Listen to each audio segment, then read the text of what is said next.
Hi, let's talk about 5 interesting and very important facts in the change process.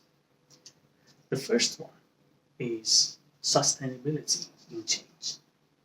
As any other process, change also requires energy, and those who are implementing this change are using this energy. So, minimizing the risks will minimize the amount of energy those people who are going through the process of change are using, which makes this change much more sustainable, which will make this change much more easier and much more achievable.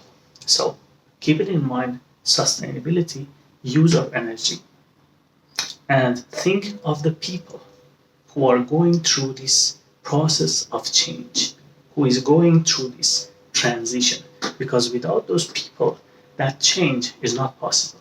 It's not only you alone who is implementing this change, it's with all these people together that this change in your organization, in your system, is possible. The second interesting and very important fact is that everything could be measured. And also, measurement in the change process is very, very, very important.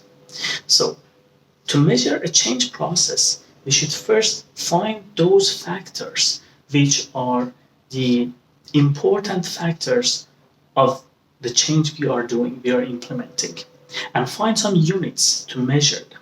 Because by measuring these factors, we could monitor how the progress of this change is going.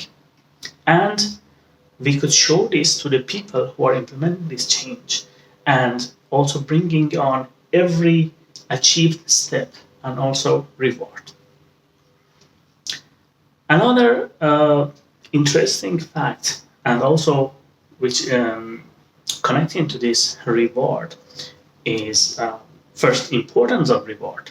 Why reward is important? Because the people who are implementing this change, who are going through this change process, are also thinking, why should I do this? Is this for me?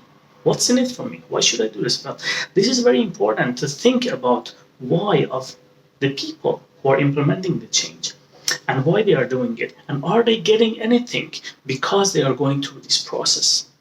Well, that has this could fire back that every time they would think of this. To encounter this one in a good way, we could build a culture that we think as a team, what's in it for us, not what's in it for me. And we think everyone in the organization thinks of this change as a benefit of all, not only the benefit of the individual. So that brings us to the fourth. And the fourth one is, well, in change terms, we call it refreezing, which is very, very important because we talk about change, we think about how to approach change, how to go through the change process. What's after that? What's going to happen after this change process? After this change process, we don't want to go back to where we were. We want to keep doing, keep using, keep benefiting all these implementations of our change. So the refreezing, making new standards of the new habits, making them permanent, is very, very, very important after the change process. Because the change could happen rapidly, but this is the transition that people who are implementing this change are going through. And helping them, supporting them as a leader is very important so that all these new stuff, which is energy consuming for them, becomes the habit, becomes natural, so they could focus on their work and they could be more productive.